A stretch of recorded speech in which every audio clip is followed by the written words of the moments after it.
Welcome back to Rising Plus Media. Let's talk. In Tom Aspinall's July 23, 2022 bout against Curtis Blades, he suffered a frightening knee injury. Despite that, he bounced back to become the reigning UFC champion. UFC 321 main event would have featured Tom Aspinall versus Ciryl Gane. Unfortunately, that ended in a no contest following an accidental eye poke from Gane. In a video posted on Tom's YouTube channel, he stated this was much scarier than the earlier knee injury. Dangerous sport, man.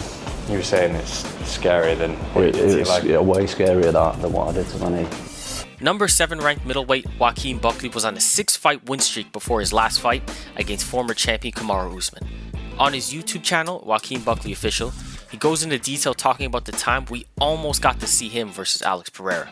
And I got some bad news. I'm like, oh, what's this dude on, right? He said, the good news is that you look good from the promotion of taking this fight because nobody else wanted to fight this man at the time, right? He said, but the bad news is he won't be able to take the fight because his coaches or himself said they wouldn't be ready in time. Buckley believes he has the solution to the eye pokes in the UFC. With the conclusion of the main event at UFC 321, there's been a lot of buzz about the accidental eye pokes in the UFC. On his channel, he posted his fix to the problem. I feel like the way you can solve this issue and you can solve this problem, because this one up, because if it happened to me, this is what I'm doing, I'm telling you. I get poked in my eye, I poke you in yours. You kick me in my nuts, I kick you in yours. And it should be a free up because we really saying some ridiculous stuff, right? So let's keep going with the ridiculous shit, right? So if y'all feel like somebody should continue fighting when they can't see, at least let them get their lick back. And I promise you that's gonna solve all this eye poke shit. I promise y'all, but no, I think it's ridiculous, man.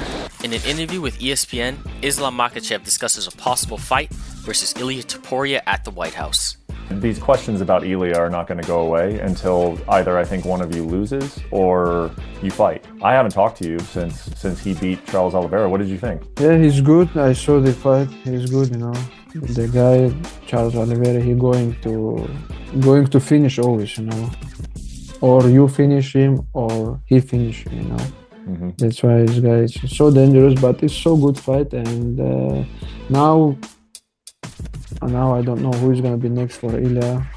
And if we talk about our fights, I have good fights now, and I know he's gonna fight soon, and we'll see what's gonna be happening. You know, he want to fight in White House, and I also want to be there.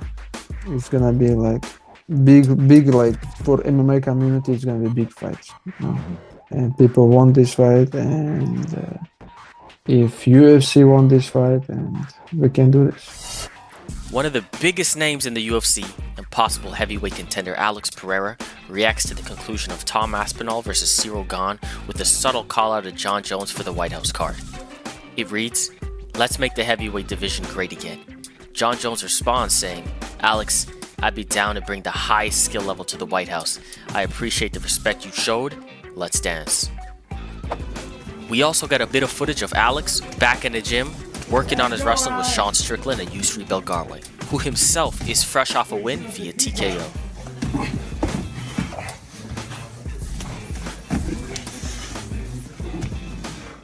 Nice switch. We also got an update on Tom Aspinall's current condition after the eye poke he received that ended the main event. Tom's father, Andy Aspinall, gives us his update. Appointment yesterday morning with a friend of ours who is one of the doctors from the UFC, and he got us a private appointment at Cheadle Hospital to see an eye specialist yesterday.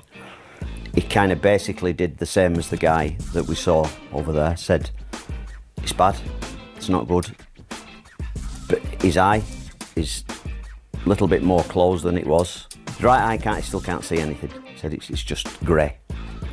And they tested him on words and he just couldn't see anything. His left eye, 50%, he went down about 4 letters and then couldn't see the letters. So one's really blurry and one's still not working. Looking ahead to this weekend's event, let's take a look at 2 upcoming prospects in Steve Garcia and David Onama. Number 12 ranked featherweight Garcia versus number 13 ranked Onama is set to headline as the main event this Saturday at the UFC Apex Arena. Garcia is looking to extend his winning streak to 7, and Onama looking to make this his 5th in a row. Garcia has his eyes set on reaching the top of the division and lets us know how he feels about the current movement of the division. This is going to be the first main event either fighter has seen, so we'll see how that affects the fight for both rising contenders. Former champion Ronda Rousey jokes that her price tag for a return to the UFC would be no less than $1 billion.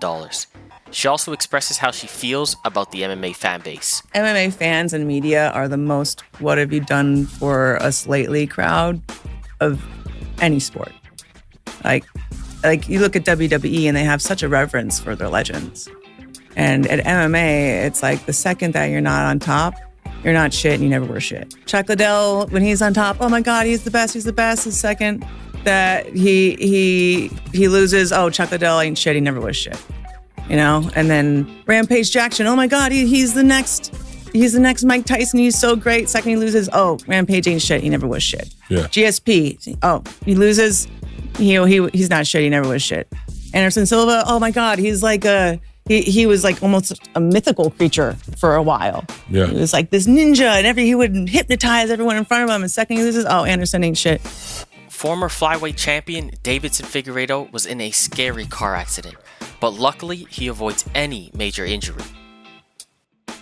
Like and subscribe for more on the latest in combat sports.